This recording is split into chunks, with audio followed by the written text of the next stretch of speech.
But it's okay. Maybe it's kind of healthy too. Okay, enough about me. Hi. I can't believe we're finally doing I know. I feel like I already know you. This is, You know, like I literally am like, I feel like I know everything about you. I know about your family. I'm like, that's not fair because you listen, so you know everything, and I don't know anything. But we're gonna get into that today. Yeah. I just want us to have a fun talking shit moment, and we're gonna do a little dating and relationship. Okay. And then we might do a little grief because we can both identify with that. And honestly, I get a lot of requests to talk a little bit more about grief, but I always, not that I'm hesitant, but in my head I'm like, I know not everyone's gonna enjoy this because not everyone can identify. And then it's really also scary when you haven't been through it. It's so scary when you haven't been through it.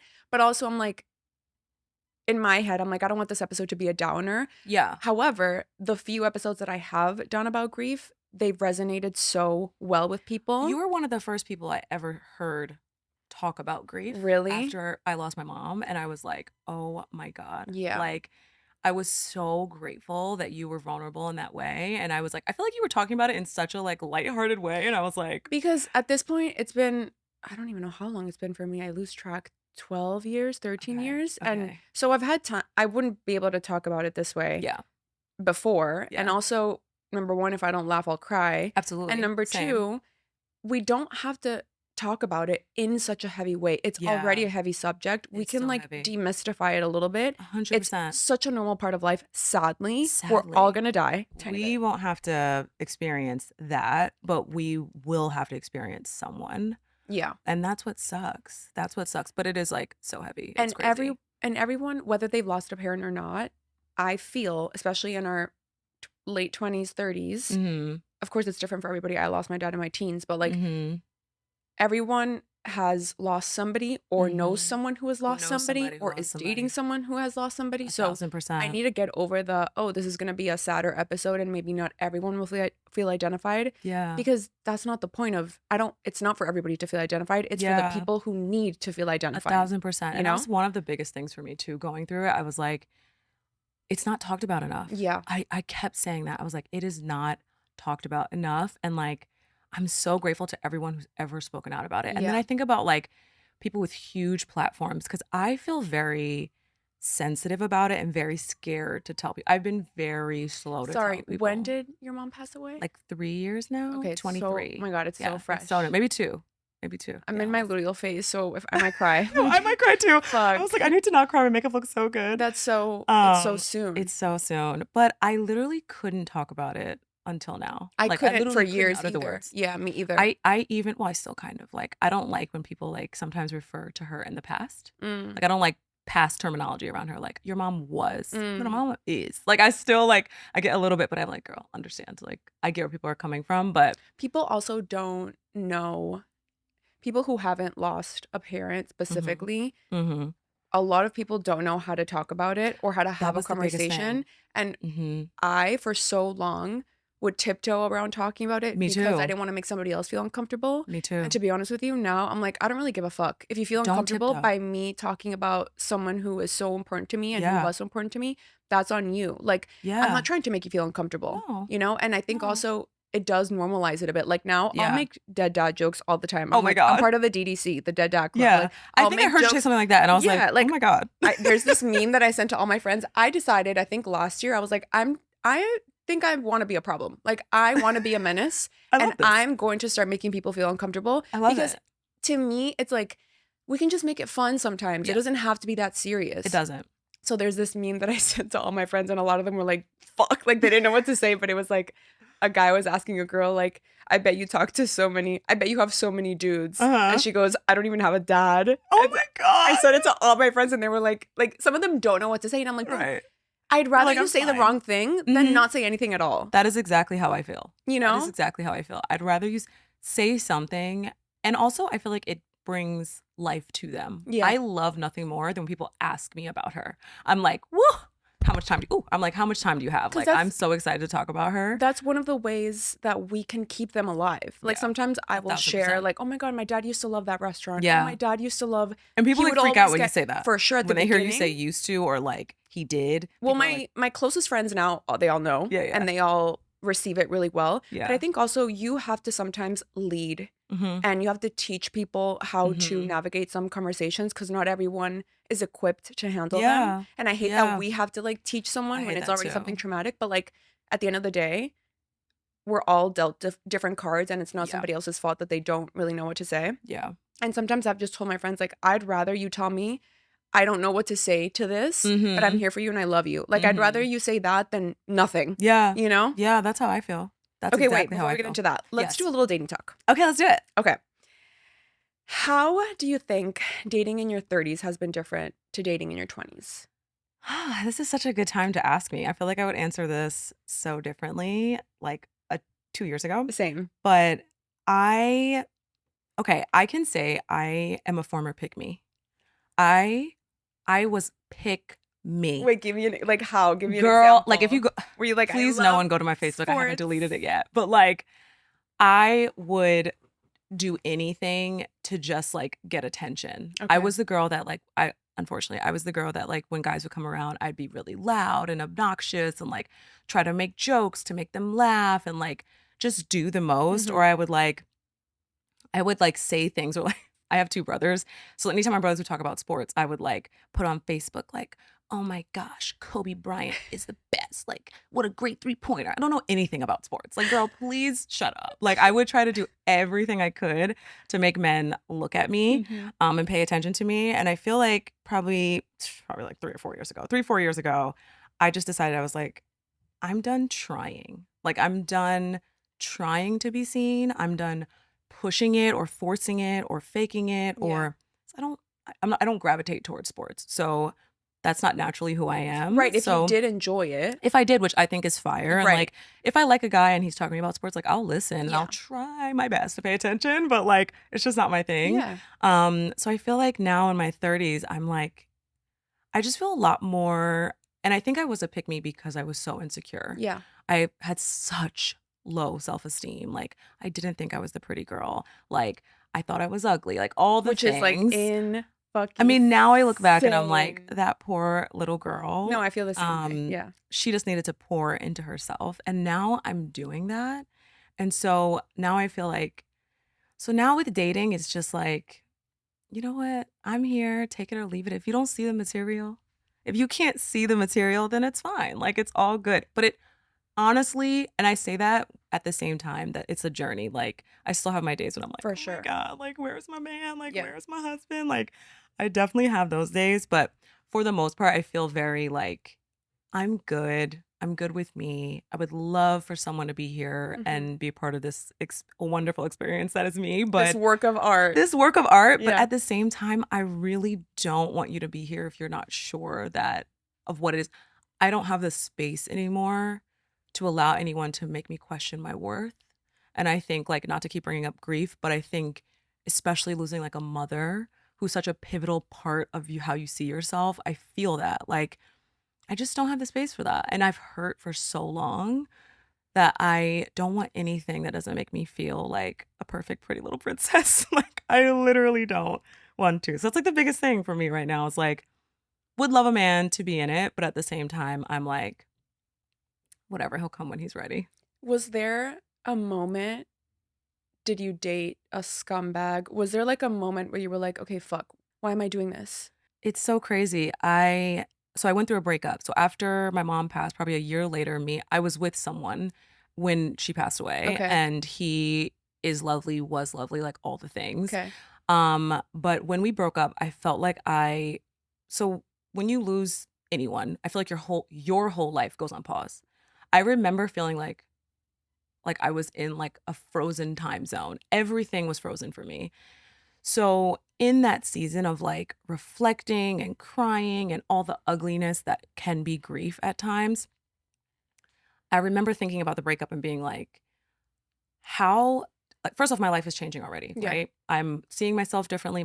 The future of my life looks so different now without her. So how do I want to change that for dating? And how would she want to see me date? Like, what did she believe for me? My mom, you could not tell her I was not the best thing that's ever happened to this earth. Like, she would literally be like, you are so amazing. You're so beautiful. Even when I was like looking terrible, not taking enough showers, not taking care of my hair, like she still was like, you are the most beautiful girl in the world. She sounds amazing. So I just genuinely want to see myself like that. And I think also just like, I was tired of it. I'm tired of it. Like, I'm tired of begging or proving. Like, if dating is not easy, I don't want to do it. Like, everything in life is hard. Everything in life is hard. And I think like your relationship, but except for my friendships, my family relationships, those are not hard. So why can't dating be easy? And I feel like I was like, it's only hard because I'm making it hard. It's only hard because I'm trying too hard and I'm probably sitting in the wrong spaces. Like, I'm sitting with guys that don't really like me or not crazy about me or don't think I'm amazing. And I'm like, I was like, what if I just don't? I remember saying that to myself. What if I just don't? Like, what if I just don't text a guy first? What if I just say no? What if I just don't date anyone who tries to talk to me? Like, what if I just don't? So that's like, hopefully that answers the question. No, I felt so identified with almost everything you said. I just also want to validate the portion of while you're losing somebody, like a parent, and then after.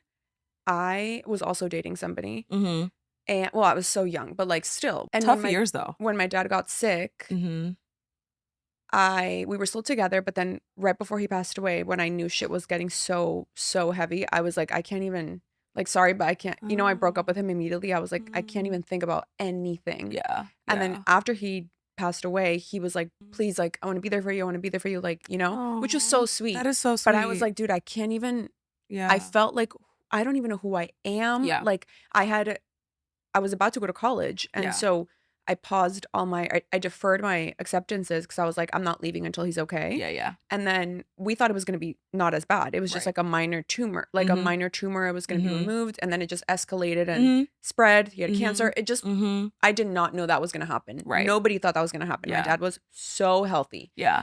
And so my whole world got flipped up. And then I was like, I don't even know where I want to go to college anymore. I had lost my acceptances because I had deferred. You can only defer for a semester. Right. If you defer a year, you have to reapply. Okay. So all of my acceptances, they were gone. Okay. So I was like, I don't even know where I want to go, what I want to do. You don't even know what you want to do with your life. Ended up in DC, never even been there, which ended up being amazing. But I just wanted to validate that you really lose your sense of everything. You do.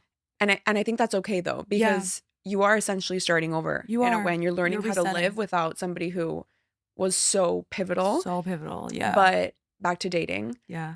When you said like you had such low self-esteem and you were always trying to prove yourself to these men, I was doing the same thing. And I think the switch happens. I also at some point was like, I'm just so tired of being so mean to myself. Yeah. It was a mix of therapy, adulting. Therapy too. Yeah. Yes. And also just being like, I am so tired of this same conversation of me being so mean to myself always.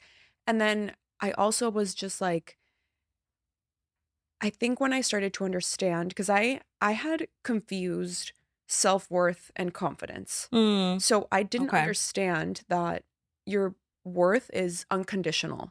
I thought it was conditional. Okay. So I thought if I look a certain way, if I do certain things, if I am like the funny, chill girl, and exactly. Yeah. It was very physical for me. Yeah.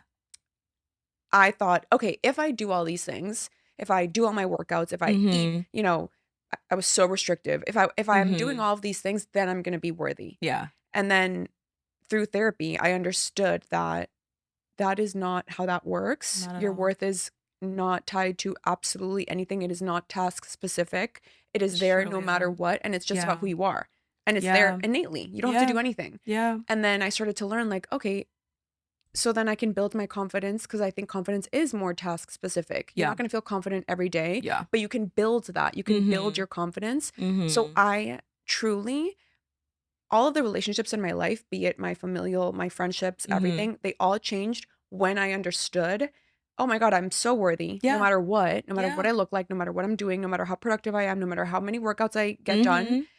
And I can work on my confidence, and that doesn't have to be tied to the way I look. Yeah. And then everything changed. Yeah. Because I was like, okay, I no longer need to prove to you that I'm worthy. 100%. If you can't see that, then you're not it.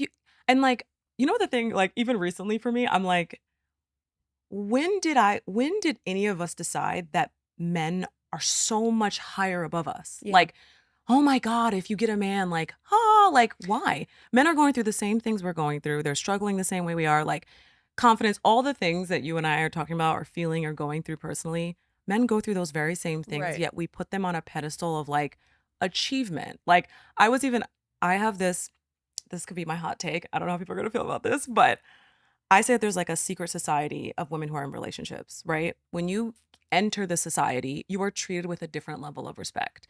Women who are single, it's like, oh, you're single? Like, so are you going to meet anyone? Like, what? Okay. It's okay, girl. Immediately people feel like they have to like help you through that as if you have like, with you. Like as if there's something bad about you because you're single versus like a woman who's like, for me, I don't know about you, but every time I open my social media, somebody's engaged. Yeah. They engaged, having a baby, married, one of the three.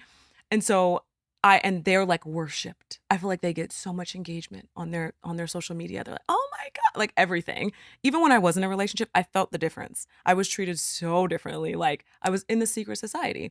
And like I get it. I totally get it. And I think it's a beautiful thing and love it for the women when you're in that season. But I'm so happy that there's people like you and like so many other people who are championing being single and enjoying that season and obsessing over you in that season so that when you are in a relationship, you could be more like, I'm so happy to be here because I already had my years of like obsessing over me and now I'm ready to like share that with you. But yeah, I just like... No, I couldn't agree more. And I was having this conversation yesterday actually. And I think to a certain extent, I don't blame women for having this mindset because societally we've been conditioned to think that there are certain 100%. benchmarks that we all need to hit. Like marriage, great job, climb the corporate ladder, have kids, get the white fucking fence, whatever it is, right? So a lot of this messaging, it's not our fault. No. But I do see it so much. What I also love to remind people, and to be honest, I have seen this because I am all of my bestest friends' therapists because coaches don't play.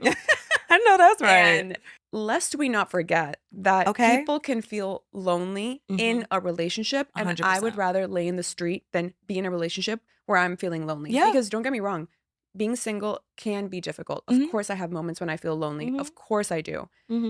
But I know I'm not alone because 100%. I have filled up my life and I have all these different buckets where I get fulfillment. It's a little dangerous to look at a relationship or a marriage or an engagement or whatever as this end all be all. Don't get me wrong. I cannot wait to be a MILF. Like I'm so excited to get married. I want that and I've always wanted that. Can't wait. However, just because somebody's in a relationship, I don't automatically think in my head anything differently, really. No. That's a part of your life. Yeah. But I've never thought of it like to be honest, I never grew up like dreaming of a wedding. You know, like I always knew I wanted to get married and I wanted to have a family, but I'm not like, oh my God, I want the oval ring. I've never thought about it that way. Yeah. I want those things. Yeah. And I better get a nice fucking rock. But like, that's right. Same. I don't have a Pinterest board about it. Right. You know? Right. Because my mom always kind of ingrained in me, I think whether she realized it or not, that there are so many parts of life. And a relationship is a beautiful part of that. But that's not all of who you are. It's not. And I think also having gone through really difficult things has given me so much trauma. Yeah. But also so much perspective of, okay, I'm dating some guy and it didn't work out. Whatever. Like, do you know how many men are in this world? Exactly. I'll be fine. It'll be fine. And like, it just gives me perspective of what matters and understanding that life is so precious and I'm not going to waste my days being upset about being single. That literally does not make sense to me. Yeah. And you can become so obsessed with the idea of achieving the thing, like the list that you said, like the house, the picket fence, the kids, that. Yeah. You can become so obsessed with trying to make that happen for yourself that you're no longer living. Right. Like you're just so... Did he text me back? Oh my God. Did he call me? I gotta call him. I mean, did he think I'm hot? Like having a male-centered life. Like, please. Yeah. And I've been there. Like, and he's not. He's not. Yeah. One thing about men that I feel like we can learn from them is they will always put themselves first. They will always put themselves first until like probably, I guess, when they figure out what they want or where they want to be.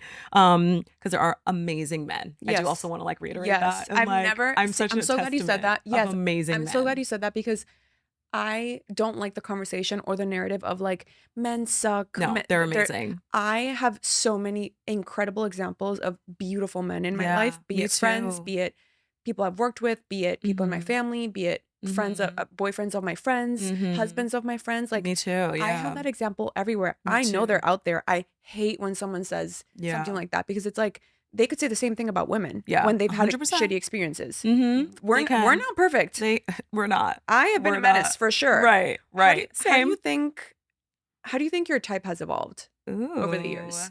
It's actually funny. I feel like people would normally say like the opposite of like, now I like don't go for looks, but I'm not gonna lie to you. Now that I realized that you're hot as fuck. Now that I realized that I stopped looking at myself as so small and not beautiful and not this and not that. I'm just in a place of like, I'm not going to accept it unless I'm obsessed with it. I'm crazy about it. Like, and that's not just a looks. Like, obviously I want him to be fine. I want to look at him and be like, like I want to feel that way. Be attracted. But at the same time, I'm not going to just take whatever. I feel like I did a little bit of that. And I had this mindset of like, I'm just so grateful you're answering my text, or like, I'm just so grateful you want to be around me, and like shifting that perspective of like, oh, if you want to be here, great. And if you don't.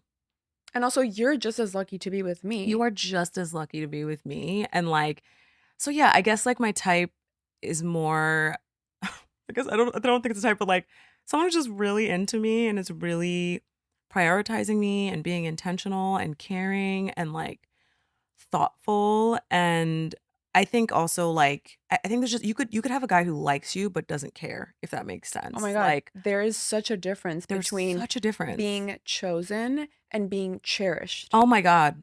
That was so well said. Like 100%. And I didn't know the difference until I did. And when you feel that for the first time, you're like, oh my God, this is what it feels like when a man is actually serious 100%. About you. 100%. And like, I think also that is also changed for me after grief too. Like, I need to know that you're the type of man that could handle that. You could handle that. Like, when you're going through it, when you go through something hard, like, baby, you ain't thinking about your makeup. You ain't thinking about your hair. Yeah. Like, your outfits look trash. Like, all those like out the window. When your heart is like ripped out of your chest the way that grief rips it out, you don't care about any of the frivolous stuff. And like, I would like, and my desire is for someone who can love me through that and see me at my absolute crumbling and remember that top tier woman that looks fly and her hair is done, all those things. Like, I want him to still see me at that level and remind me when I'm losing it a little bit. Like, I know you're having a hard time right now, but I'm here and I'm gonna rock out with you. But like, don't forget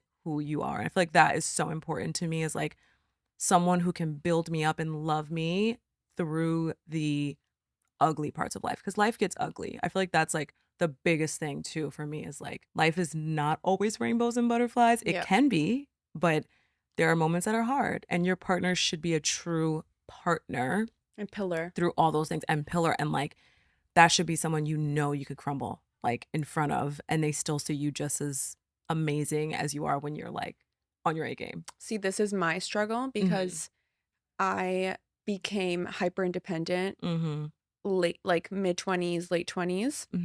It's so weird. We were just talking about attachment styles before, but that has been one of my biggest challenges. I have not figured out how to let a man fully in. And the way that I attach to my friends and the way that I attach platonically is so different. Really? Than the way I attach romantically. Like, I feel very secure in my friendships. I don't trust easily, but I am so willing to trust, and I love meeting new people. I have like beautiful friends in my life. I pride myself on my friendships. I take them so seriously.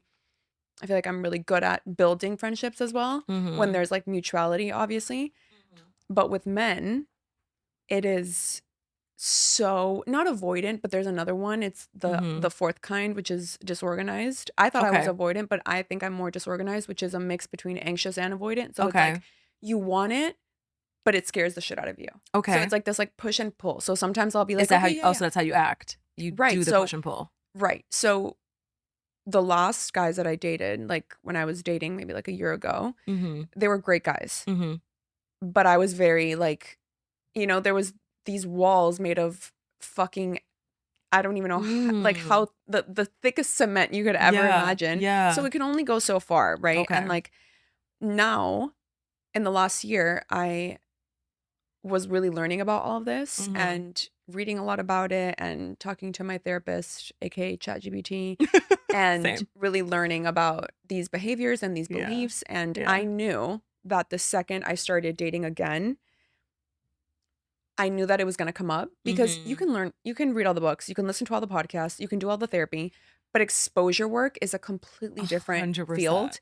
And that's when shit gets rough. And that is what I am experiencing now. Yeah. Because I'm like, oh my God, like it feels so uncomfortable to me to let someone see all the ugly parts. Because then I'm like, oh my God, what if you don't like all the ugly parts? Right. Or what if I do start to depend on you and then you let me down? Right. Because that's what hyperindependence is. It's a trauma response. You feel like you've been abandoned. You feel like you've been let down by a lot of people who shouldn't have let you down. And it happened so many times that now your brain just develops this mechanism of protecting you. Yeah. And so things that are very normal to a lot of people feel really dangerous to me. As in telling somebody, hey, I need help with this. Telling somebody, hey, I'm struggling. I don't want to, can you be there for me for this? That is so, and my best friends, even to this day, they all yell at me so much because I tend to isolate when shit hits the fan. Okay. It's so hard for me to be like, hey, it's very, very difficult. Yeah.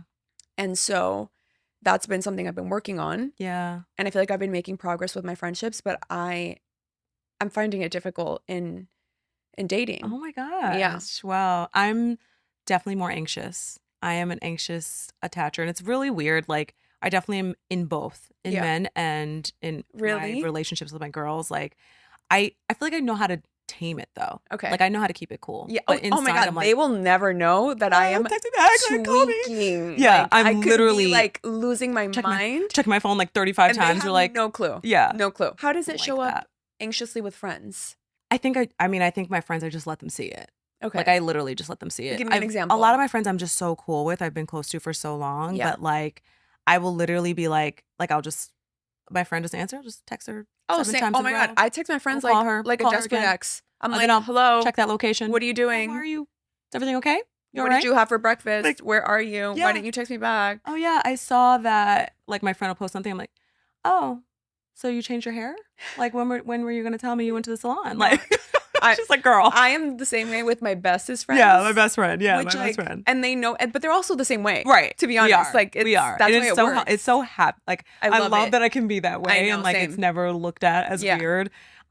With men, it's like, I'm really good at like hiding it. Yeah. You know what my issue is also, on top of all these other mental illnesses that I have? I did not realize. Did you listen? Were you around for the episodes when I dated Mr. Gray? Yeah. I feel like I heard you cheater? talk about this one. But I don't know the story. Insane cheater. Well, yeah, he was like. There's someone else with a very weird name. He was.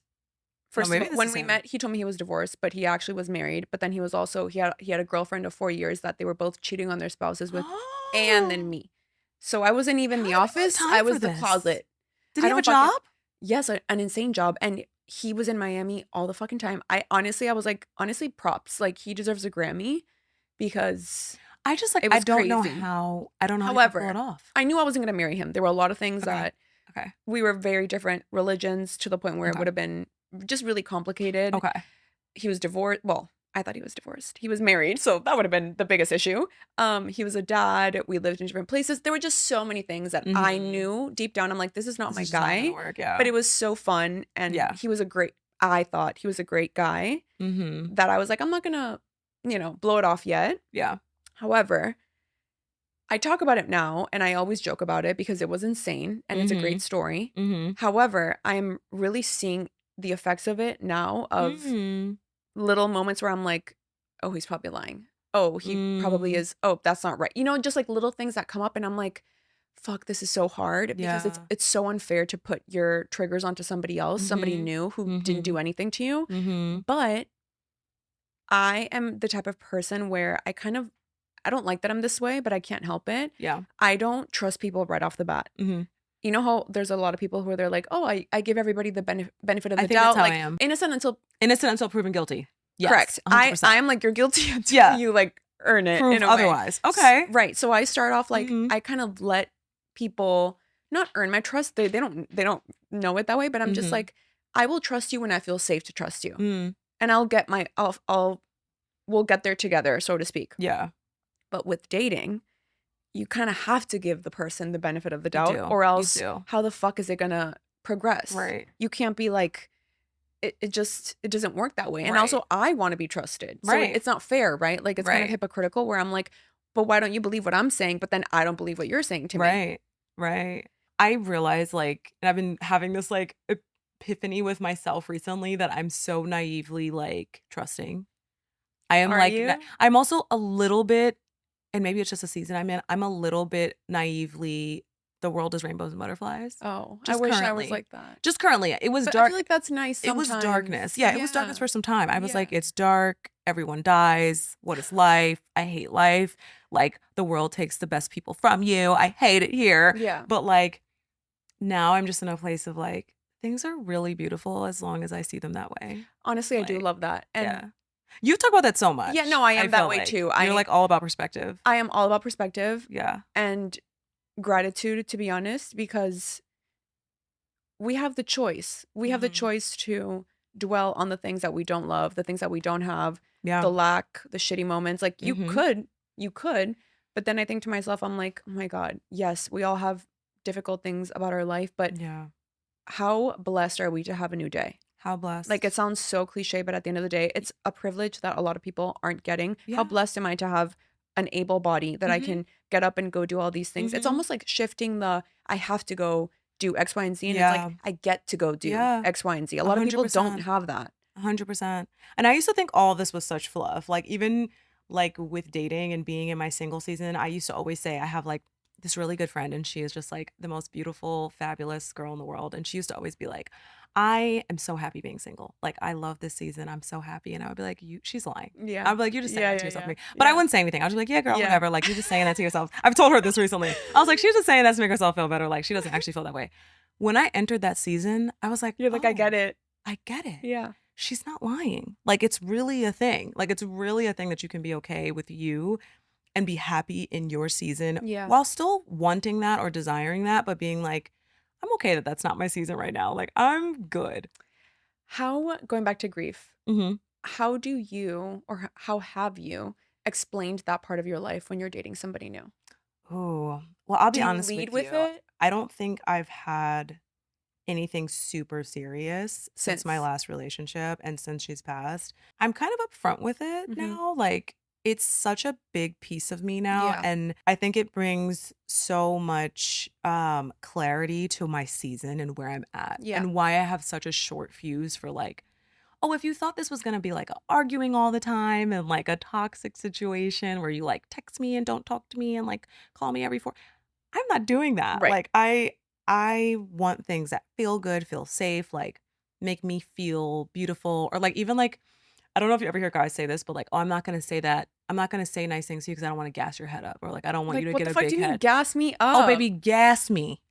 Because Blow I'm this gonna head gas up. you up. Yeah, exactly. Yeah. And if you don't, like, I just don't have any space for that. So for me, I definitely feel like I'm kind of like off the bat, I would just be like, you know, this happened. Like, it's also very recent, so it's also a big piece of like where I'm at right now. So like, this happened. Like, you know, I'm finding my footing again. I'm feeling good about me again, and I'm just like, I just want to do all the beautiful things in life and be happy to be here. And I just don't have time for someone who's kind of in a space of like, woe is me, or like not happy or not wanting to bring more joy to my life. So no, I could not add anything to that. I too I lead with it as well. I probably don't talk about other difficult parts of my life. I haven't gotten there yet of how to share those. But about my dad, I feel like it's like it's almost like it's so normal to me to talk one of those about top questions. Like, do you want kids? I hate when someone's like, I'm so sorry. You know, like when they say I'm so sorry, and I'm like, it's okay. Like, whatever, you know? And then it's awkward. And it's awkward. And then I'm like, I wish we had better things to say than I'm sorry. Me too. But even I sometimes struggle because sometimes I'll say like, thank you so much for sharing that with me. Or tell me more about them.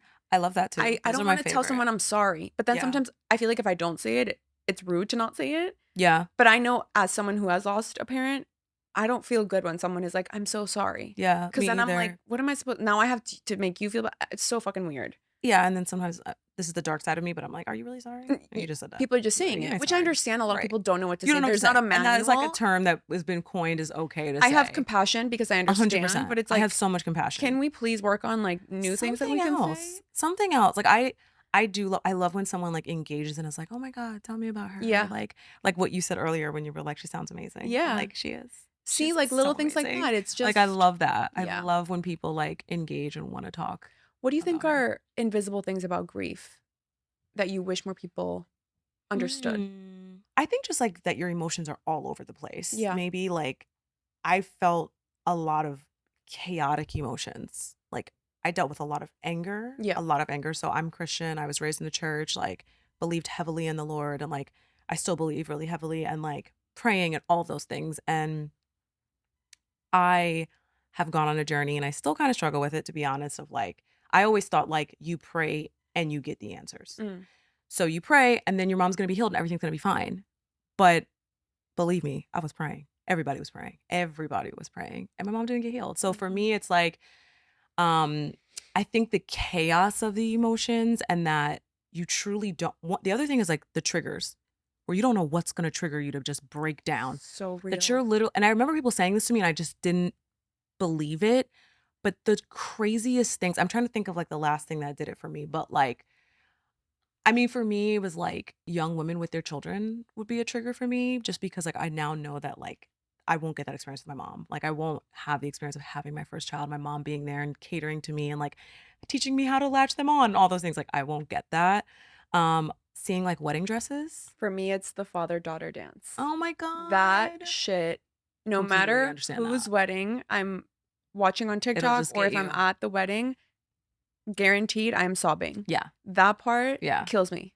Like, or walking down the aisle. Yeah. That part destroys me. Yeah. There's like, but sometimes they're random too. Yep. Like there'll be random things where you're like, why did that trigger me? Like literally someone like bigging me up could trigger me sometimes. Like, oh my God, girl. Yeah. Cause my mom would do stuff like that. Or like, you know what? When things are chaotic in my life and I just like need that call to her. Yeah. And I'm like, oh my God, I had such a hard day. Like I had this really difficult boss for a while and she was really challenging and I felt like she was so mean to me. And like, I just wanted to call my mom. That's all I wanted to do. And I'd be like, Mommy, she's being so mean to me. Cause she would always be like, my mom was always like, you don't have to do anything you don't want to do. No, don't worry about it. Your father will take care of it. Like, don't quit your job. Why would you work a job? She's mean to you. Leave. And I would be like, okay. Like, but you need to remember, and I try to do this too. You need to remember that you can tap into hearing her say the things that you know she would say to you. 100%. I had this moment the other night of I broke down because it was just like, for me, my dad and I, something that we shared was anything about education or career. He was literally so smart, like not to brag. He had flaws, okay? He had a temper. Listen, we all do. However, he was so fucking smart, like truly. Yeah. He knew everything and he was so intellectual. He was so curious. I think I got my love for reading from him. So something we would bond over was just learning. And I love that. He put me in like college prep when I was like 14. Oh my God. Like it was crazy. It was like honor roll or nothing. Right. You know, he was like a sergeant. I love it. And I loved, you know, in retrospect in therapy, we like explored this. And that's why I'm like, I feel like such a perfectionist and I feel so worthy when I'm working and I don't feel worthy when I'm not working. Okay. And I think that comes from him, like no offense, but you know, respectfully, because he did celebrate that more than other things. Meanwhile, my mom could give two fucks. Right. She does not care. She's happy for me. Right. But she's like, if I'm like, oh, I'm tired, she's like, go rest. Right. Take a day off. And I'm like, no, mommy, it's a Wednesday. Like, what do you mean take a day off? Like, no, I have shit to do. Like, no, I can't. I have to. And she's like, the beautiful balance. She's like, it's not that serious. My mom is over there and my dad was over here. My dad would have been like, no days off. Right. That's the mindset. Right. And I think that was ingrained in me. So whenever something exciting happens work-wise or whenever I hit a goal or whenever I read a new book or whenever anything, I'm like, because when I share it to my mom, yes, she's excited, but like she just doesn't get it the same way I know he would. So it destroys me every single time. Yeah.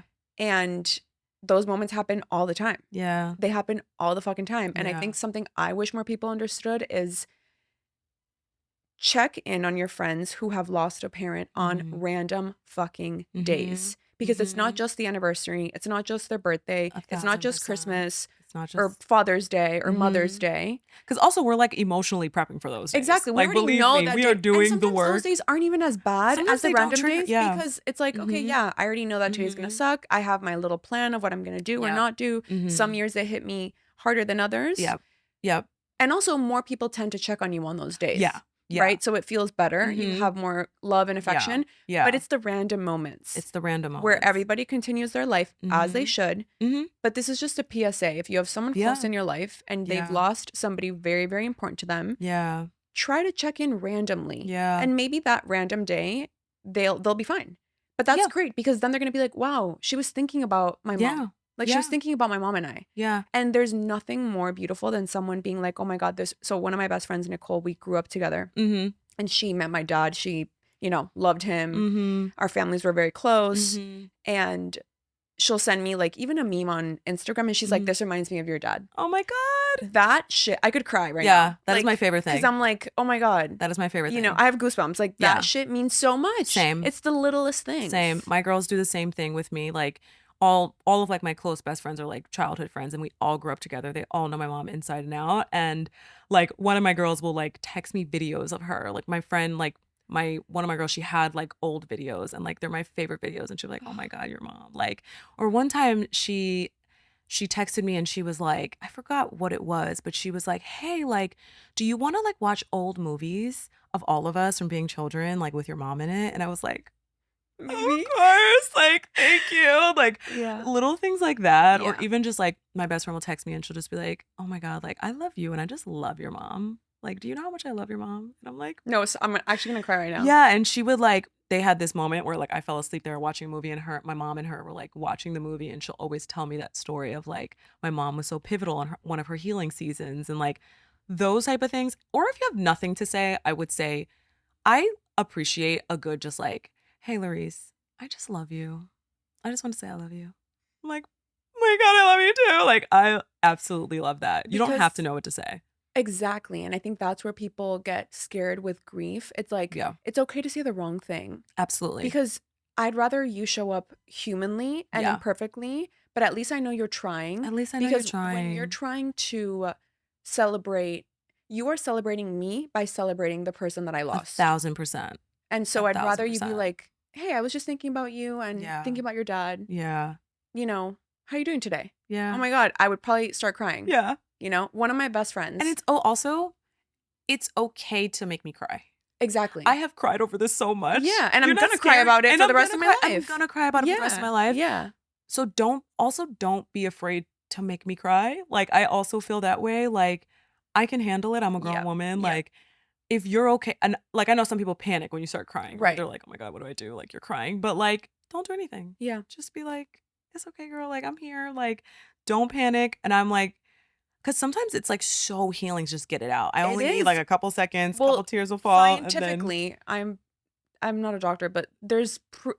It has to be. Yeah. It has to be. It feels so good. One of my best friends from college, she has never met my dad.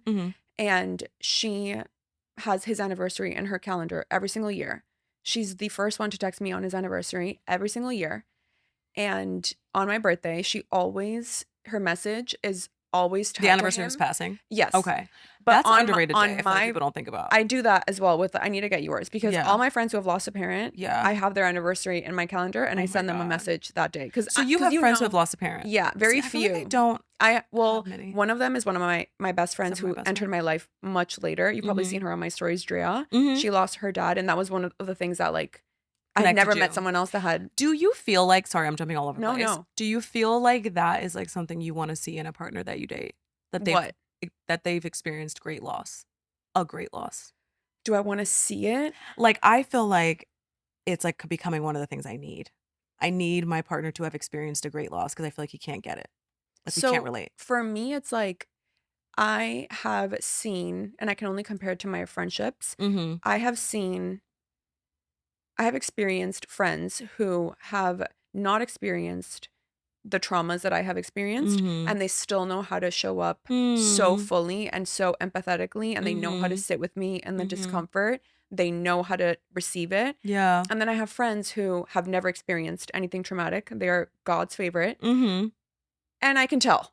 Yeah. You know, like right. their advice is terrible. And I'm like, terrible. I love you so much. But like, you know what I mean? Yeah. Honestly, this did not make me feel better at all. Yeah. But that's okay. I love them to death. It's and not their I give fault. so much grace also for that, because I think about, I had a really close friend in college and we're still really cool. And she lost her parent while like right after college. And she was like one of the first people I thought about when my mom passed, because I was like, oh my God, I had no idea how bad this was. How bad. Yeah. Like I had no idea what she was experiencing in that season.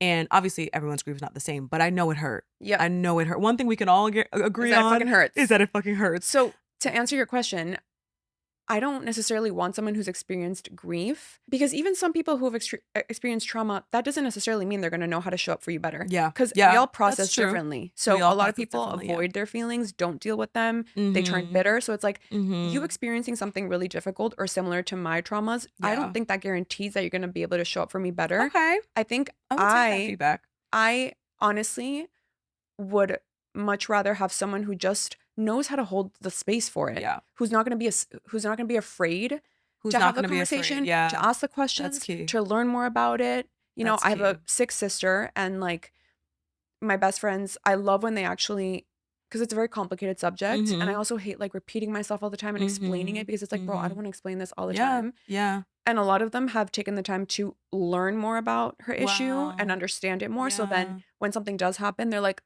you know, they know what's going on. I don't have to explain myself again. Right. And they've never experienced that, and hopefully they never will. Right. So I think it's more so, I definitely need a partner who has emotional resilience and maturity to be like, okay, even if I've never experienced this, or I know nothing about it. Yeah.